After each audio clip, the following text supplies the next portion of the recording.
be diving in 3, 2, 1.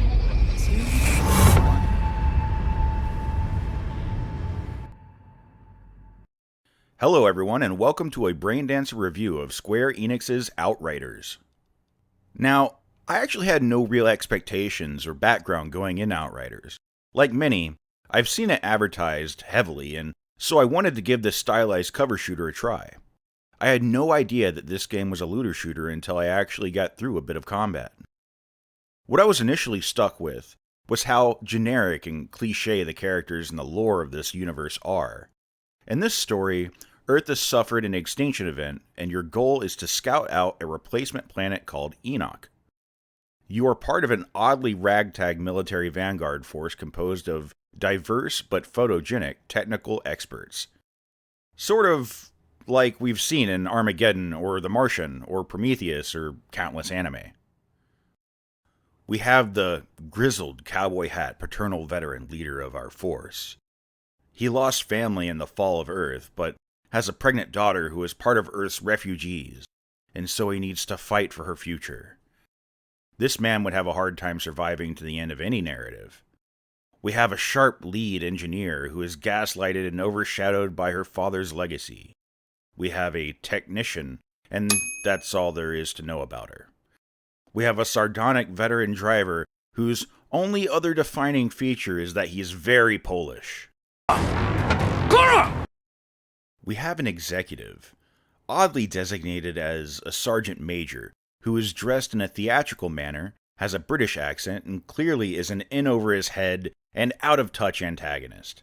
Finally, we have the protagonist, who is an everyman to the point of blandness. He comes across as a poor imitation of Jason Momoa in his demeanor and vocal style. 2-for-1 special, huh? So that's why I've been in such a good mood since they unfroze your ass. This is not helped by the appearance I chose for him. The protagonist is some form of muscle happy to be along for the ride. But his lack of any distinctive past or defining skills make you wonder why he'd be part of this group in the first place. Across the board, the voice acting and dialogue is really not that good. Shit, I'm sorry.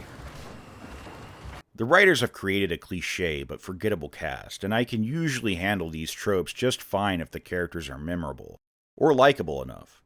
But that's not the case here, as the writers have not put much care at all into these characters. Any of what counts as background or depth to each of these characters is stated explicitly via dialogue, and have been inserted as the bare minimum needed to support the narrative, which brings me to my next take. The narrative and the world building are a mess. Any backstory is glossed over so that the player can rush into exploring our new planet.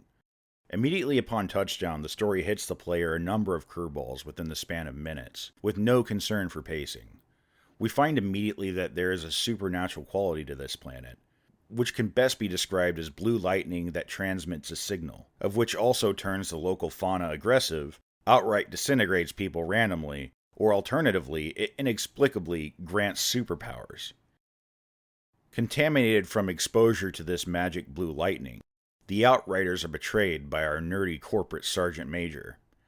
Everyone on our team dies outside of the engineer and the very Polish driver, and Jason Momoa. Jason defeats the villain but is wounded in the process and is put into cryosleep to stabilize his condition. Pep talks aren't really my thing.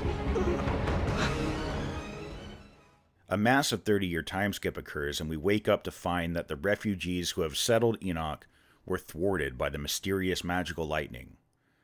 Unable to use any of their advanced technologies except for their weapons, humanity has descended into an apocalyptic Mad Max-style civil war on this planet. With some lucky few imbued with superpowers from the blue lightning, like our protagonist. Narratively, from here on out, it's just a series of dungeon crawls against opposing factions in the game world. You people are insane! All of this is fucking insane! Hell yeah, it is! I don't expect a looter shooter to be character or story driven, but I'd still hope that a looter shooter would provide a somewhat compelling overall goal to its many players. Something to collectively fight for. Instead, it feels like this game is just trying to copy aspects of the Destiny formula and have hastily crammed plot devices in to check a few boxes for mass appeal. Really, this protagonist cutscene sums up my reaction to the narrative pacing of the prologue. Okay.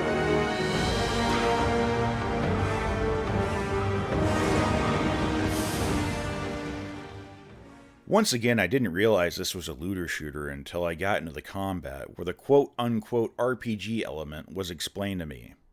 So with this in mind, I was fine with adjusting my own focus to be more and more combat and gameplay mechanics focused. The combat is a simple linear cover shooter mechanically, and I will just say that it is legitimately fun. The cover system is a little different than what I'm used to. You have to be facing the cover to actually get into cover instead of it being snapped to, and so it can take a bit of getting used to. Once you're in cover, you're on rails. Holding down the cover button allows you to slide and parkour insane distances from one point of cover to the next. Waves of mindless enemies pop in and out of cover cyclically and pour fire in your general direction. However, there are certain melee-based enemies as well as armored enemies and mini-bosses who break up a repetitive pace and keep you on your feet. The AI is simple and predictable, but the sheer volume of enemies, the variety, and the amount of firepower being thrown your way force you to stay on your toes and make snap decisions in order to avoid getting pinned down or overwhelmed. There are also explosions. A lot of explosions utilized by the enemy to keep you from staying glued to any particular place. In addition, health regeneration is accelerated by dealing damage and killing enemies, and so a frenetic pace and aggression are definitely encouraged. There's not so much a puzzle to be solved, but you do have to stay vigilant and work somewhat methodically, but quickly, to shoot your way out of corners.